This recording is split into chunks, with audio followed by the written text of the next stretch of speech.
So, ito yung pag-usapan natin sa umagang ito. The four days of heaven. Sabi natin, pagkasama natin ng Diyos, parang nasa langit ka na rin.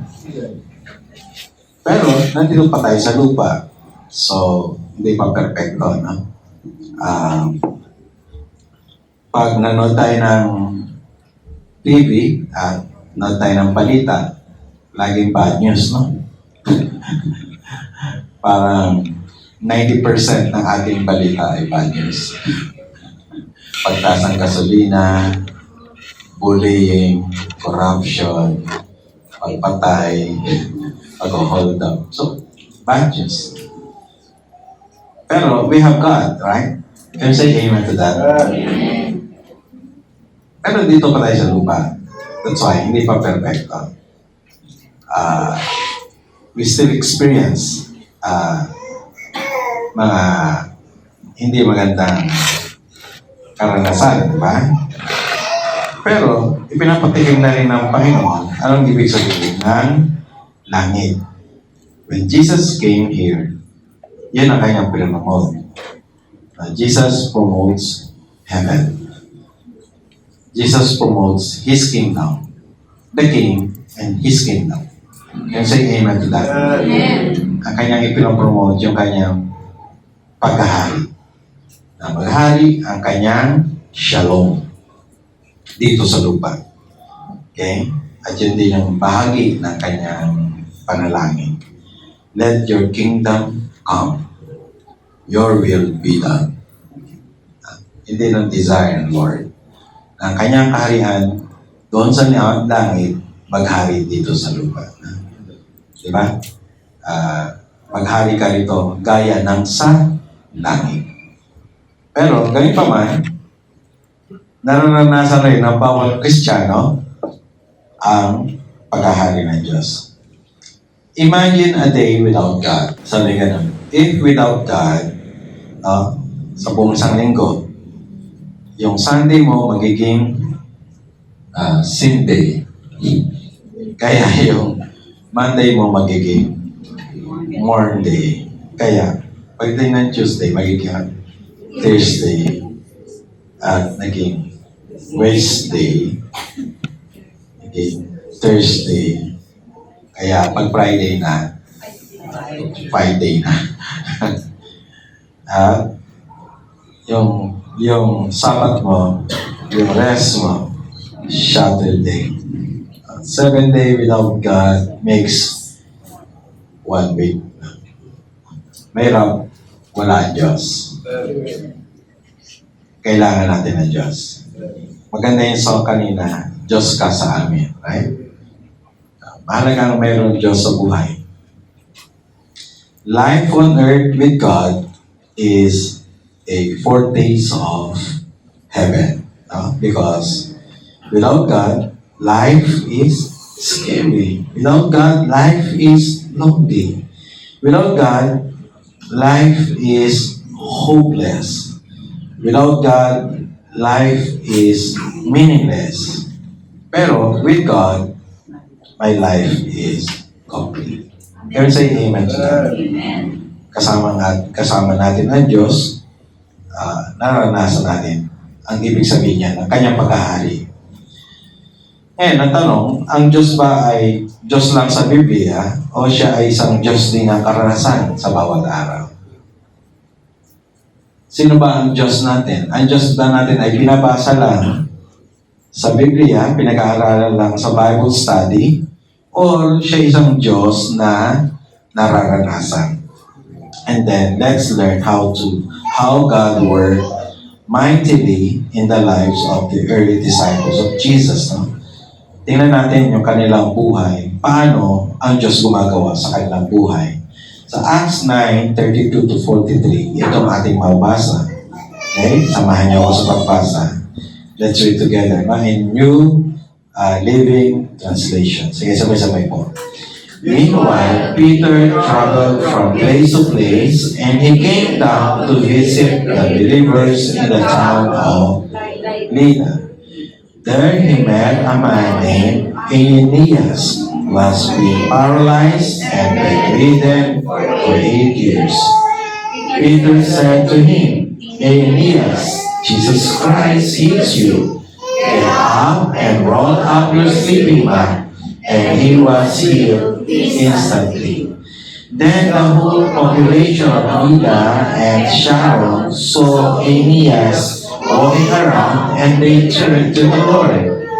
There was a believer in Joppa named Tabitha, which in Greek is Dorcas. She was always doing kind things for others and helping the poor. About this time, she became ill and died. Her body was washed for burial and laid in an upstairs room. Verse 8.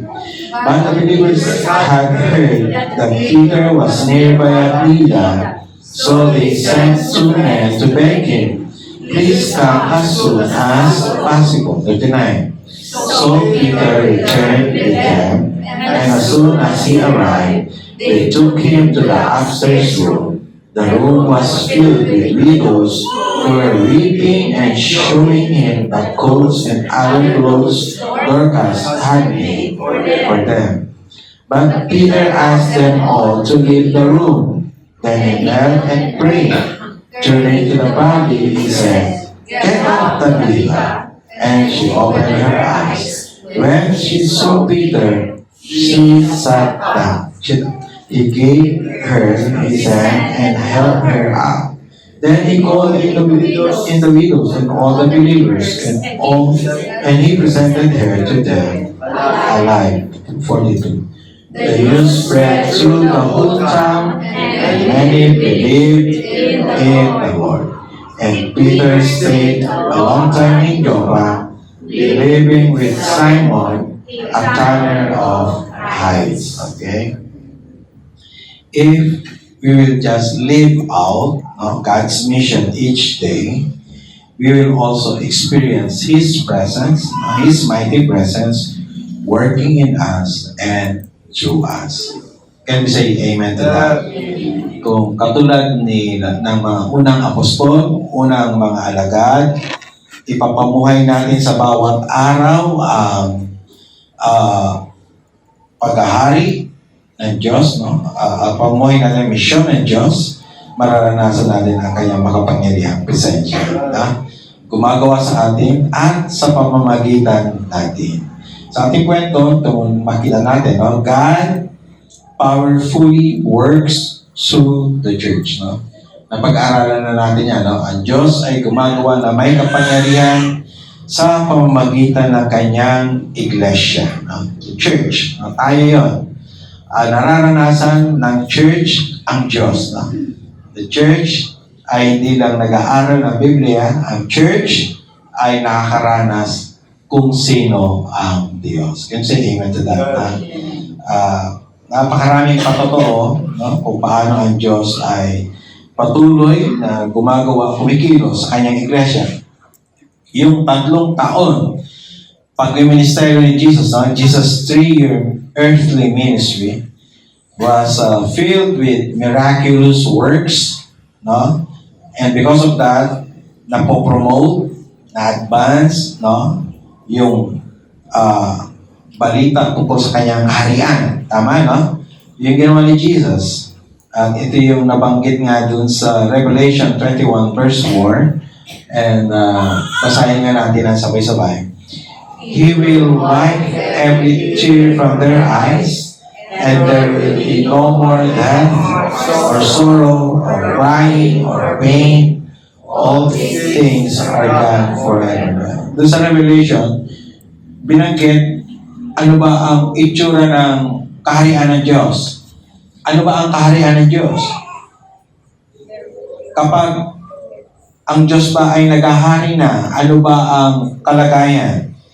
Kapag kumpleto na ang paghahari ng Diyos, the consummation of His kingdom, ano na mangyayari? Sabi sa yung dilaw lang, sabi nga, there will be no more death or sorrow. Malulugi na si Sister Lea, hindi na kailangan si Peter. Because no more death, no more sorrow, no more crying, no more pain, wala nang sakit. Okay? Kapag Totally naghari na ang Diyos. No? Binago niya na ang lahat. Okay? Ito yung pangitahin ni John. No? Ito yung nakita ni John. Ang kaharian ng Diyos ay ganito katulad. Wala nang pag-iyak. Wala nang kamatayan. Wala nang pait. Wala nang sakit. Okay? Sabi niya, all things are gone forever. Lahat ng may sinumpa ay aalisin na ng Panginoon. Pero ngayon, habang nandito tayo, talagang pag nanood ka ng TV, magagalit ka pa rin, di ba? Pag may senador na ba't ka nandyan? Magagalit ka pa rin. Di ba? Paano ka pa rin? May inis ka pa rin kasi hindi pa perfecto mundo na to. At ang pinagtatanggol mo ay corrupt. Parang, magagalit ka pa rin. Hindi pa perfecto ang mundo ito. Meron pang sakit, may sakit pa rin. Meron pa rin, may corruption pa rin. Nagmamahal pa rin ang, tumingin ako sinilip ko yung, kasi may laman naman yung aking kotse. Sumilip na ako sa Caltex, 77. Yung nakarang 71 na to, but 77 ngayon. Nagmamahal pa rin kasi. So, nandito pa tayo sa mundong ito hindi perfecto, pero pakinggan natin to. Kapag kasama mo ang Diyos, matitikman din natin ang ibig sabihin ng langit. Yung say amen to that. Karanasan ko yun, okay, nagkasakit. That's my experience. God's favor. Nagkasakit ako talaga, sabi ko, Lord, indeed you are alive. Buhay ka. Nagkasakit ako, lahat ng kailangan ko na to. Yung bubuhat sa akin, yung magdadrive para sa akin. Kahit yung magbabayad ng bill ko sa hospital na lang. That's a foretaste of heaven. Can you say amen to that? Amen. Patikim ng Diyos ng kanyang biyaya. Patikim ng Diyos ng kanyang pabor. Okay? So, ito yung pangako in Revelation chapter 21 verse 4. Now, the miraculous works of the apostles and the church are a continuation of what Jesus is doing, no? Kung paano si Jesus nag-promote, no, ng kingdom. Kung paano pinomote ni Jesus ang shalom. Ganon din ang ginagawa ng mga apostles ng church, di ba? At dito sa kwento natin, ganon nga nangyari, no? Kung si Jesus nagpagaling ng paralytic man, paralyzed man, ganon din si Jesus. Kung si Peter, kung paano si Jesus nag-raise ng patay, no? Ganon din ginawa ni Peter in this story, no? Peter healed a paralyzed man and he rose from the dead. Tabitha, no? Yung dalawang performance na yun, miracles, ay ganon din, parang continuation. No? Kaya nga yung Gospel of Luke and the book of Acts is two but one book. Okay? Yung Luke, isa lang sumulat yan, di ba? Yung Lucas saka Acts, isang libro lang yan. Ang ginawa ng mga modern reader, hinati. Ginawang dalawa. Yung isa, yung Luke is life and ministry of Jesus. Yung Acts is life and ministry of the church. At continuation lang ng pagpopromote ano ang kaharian ng Diyos. Okay? By words and by deeds. Do you understand that na? Continuation lang, patuloy lang. Kaya itong kwento na ito ni Pedro in Acts 9 ay continuation ng anong ginawa ni Jesus nung siya nandito pa sa lupa. Sabi sa 9:33, there he met a man named Aeneas who had been paralyzed and bedridden for 8 years. Tapos sabi naman sa verse 36, there was a believer in Joppa named Tabitha, which in Greek is Dorcas. She was always doing kind things for others and helping the poor. Now, kung inyong makita, yung binuhay ni Jesus Sino ba binuhay ni Jesus? Lazarus. Is a believer, right? Tama? Is a believer. Here is also a believer. Si Tabitha. Si isang mananampalataya rin.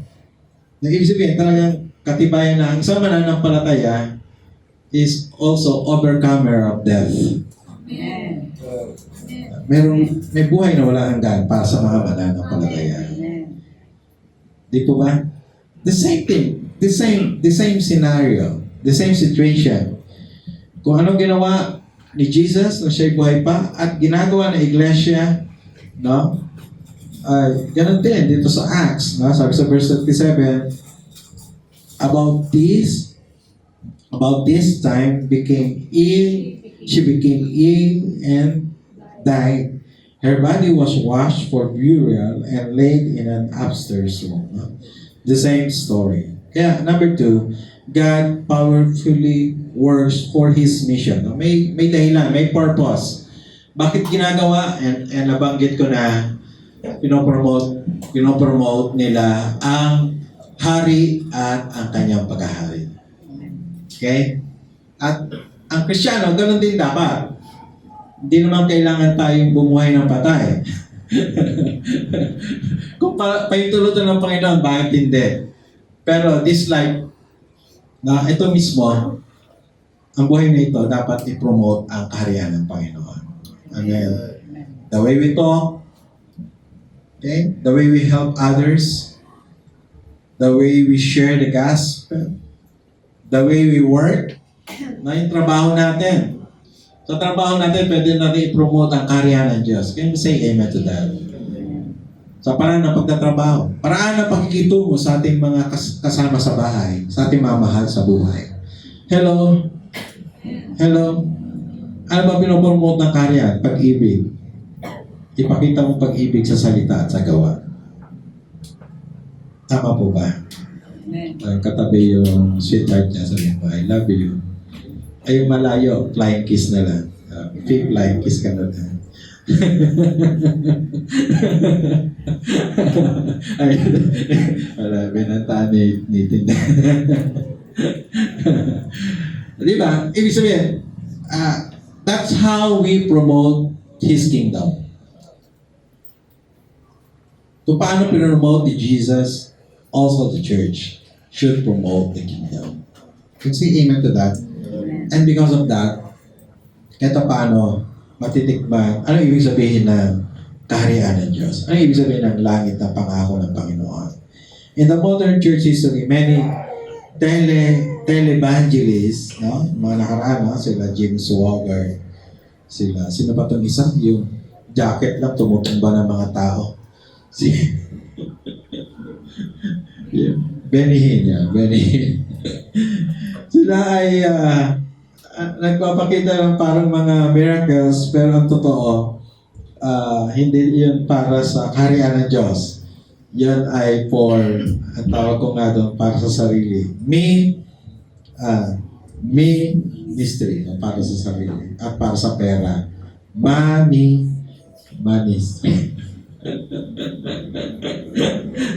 Di ba? Marami sa Amerika, marami sa US na mga prosperity pastor. Ministry lang, pansarili. At ministry para lang sa pera. Malungkot, no? Pero in our sermon narrative, the early church performed miracles for the sake of evangelization and for the sake of the advancement of God's mission. Na?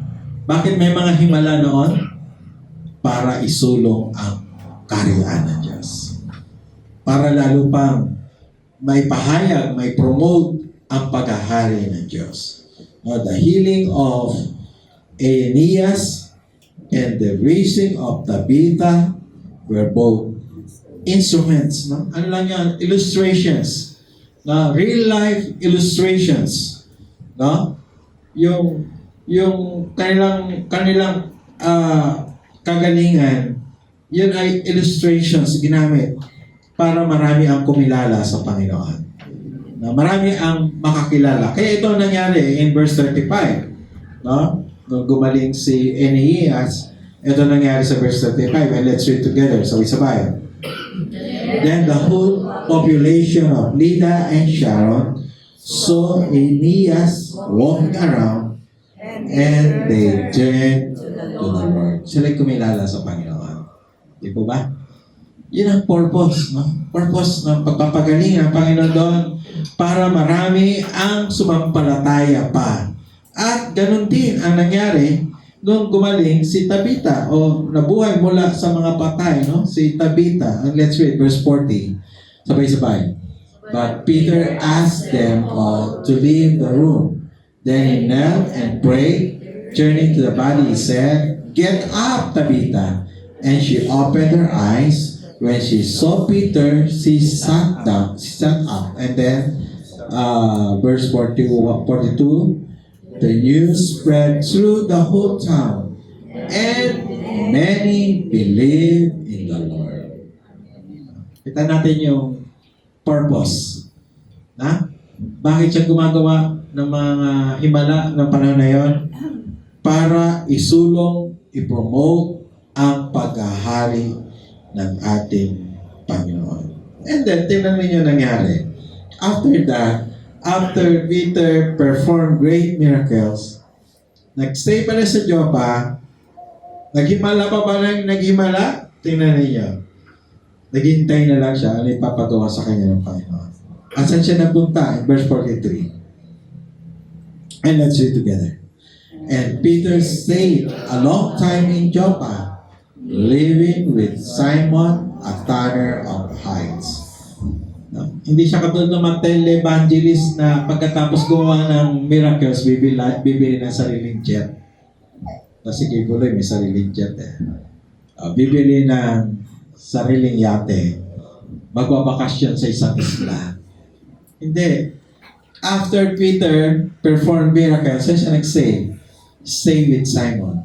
Ang trabaho ni Simon, tanner of hides. Ito yung picture. Yeah. Maganda pa nga yan eh. Alam niyo yung trabaho ng tanning of hides, yung balat ng hayop na kinakain yung laman at natitira yung pinakabalat na lang at binibigat at ginagawang bag or what, di ba? Yung lugar ni Simon, mabaho. Kasi ito yung mga nabubulok na mga karne, nabubulok na mga, di ba? Hindi maganda ang amoy sa lugar na yon. But Peter stayed a long time in that place. He lived a simple life, just like Jesus. Okay? Just like Jesus. At naghihintay siya ng panibagong assignment. Okay? So, tayong lahat tumayo. God never stopped doing His mission. Can you say amen to that? Ang Diyos hindi minto sa paggawa, pagkilos para sa kanyang mission. After Jesus' ascension, He continues His work through the church, which now displays and proclaims what a taste of heaven looks like. Minsan hindi naman kailangan maghimala. Minsan, yung ating pagpapahayag ng pag-ibig sa salita at sa gawa ay pagpapadama na rin sa iba kung anong ibig sabihin ng kaharian ng Diyos. Therefore, let us expect great things from God as we faithfully participate in His mission. Sige, let's worship the Lord together.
may pagsubok, may kasalatan, may kasaganahan, may kagalingan, may kalusugan, may kagalakan, minsan man may kalungkutan, minsan may disappointments. Pero hindi kayo nagbabago, Panginoon. You're always with us. Hindi mo iniwan ang iyong mga anak, Panginoon. You already promised, Lord, your presence to us. Sa ngayon, O Diyos, di pa kompleto. Di pa perfecto ang mundo ito. Pero salamat po sa inyong pangako. That is your prayer. May your kingdom come. Your will be done on earth as it is in heaven. Thank you, Lord. Hindi nyo lang pinanalangin, Panginoon. Ipinangaral nyo rin at dinemonstrate nyo rin, Lord. Ano ang ibig sabihin ng inyong paghahari. And may your Lord reign on us. May your peace reign on us. May we experience, Lord God, every day, each day, your shalom, your reign. At bilang mga citizen of heaven, citizen of your kingdom, patuloy kami magpakumbaba, magpasako, at sumunod sa iyong kalooban. At makiisa sa Panginoon sa iyong sinusulong. Ipakilala ka at ipakilala ang iyong kaharian dito sa lupa. Pagpalain mo kami, Panginoon, kaming lahat. Panginoon, pagpapagaling sa mga may karamdaman. Panginoon, pagpupuno sa pangailangan ng mga kapatid na nagdarao. Panginoon, kasangkapanin niyo ang City of Hope Canluba to promote your kingdom here, Lord, on earth. Gamitin niyo kami mga asin at ilaw, Panginoon. Palayain kami, Panginoon, sa anumang mga negatibong nararamdaman, any negative feelings in the name of Jesus. And let your love, your joy, your peace reign, Lord, sa buhay namin, sa aming puso, sa aming isipan.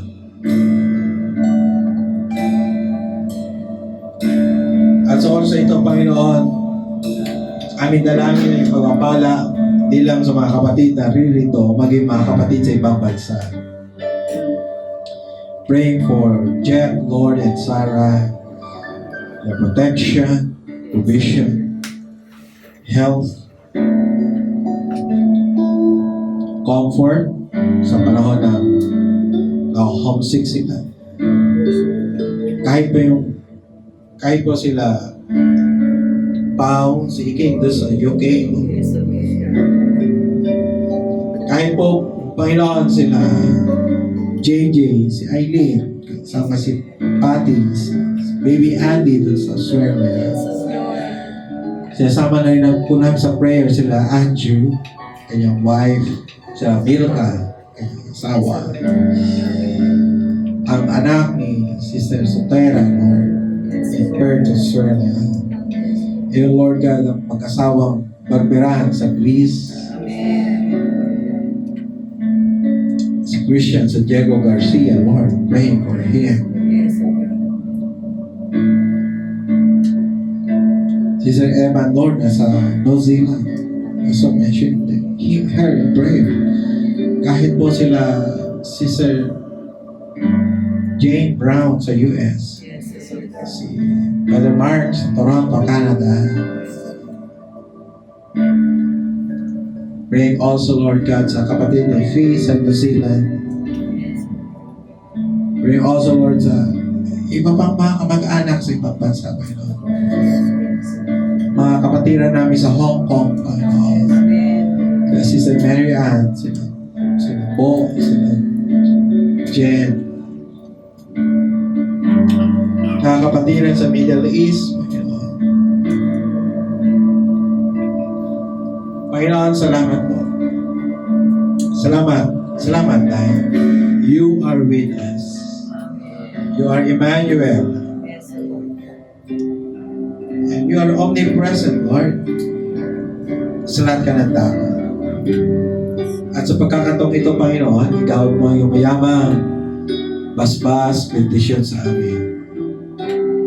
Ang kapangyarihan ng Banal na Espiritu mamalagi, maghari sa amin upang patuloy namin ipahayag sa pamagitan ng gawa at salita kung ano ibig sabihin ng iyong paghahari. Ipagkaloob lahat ng mabuting bagay, Panginoon. Huwag pagkulangin ang bawat sambahayan naririto, O Diyos. Pagpapala ng kagalingan, pagpapala ng pagbibigay ng aming pangailangan, pagpapala ng kapayapaan, pagpapala ng kalakasan, ng kalusugan, pagpapala ng mahimbing na pagtulog sa gabi,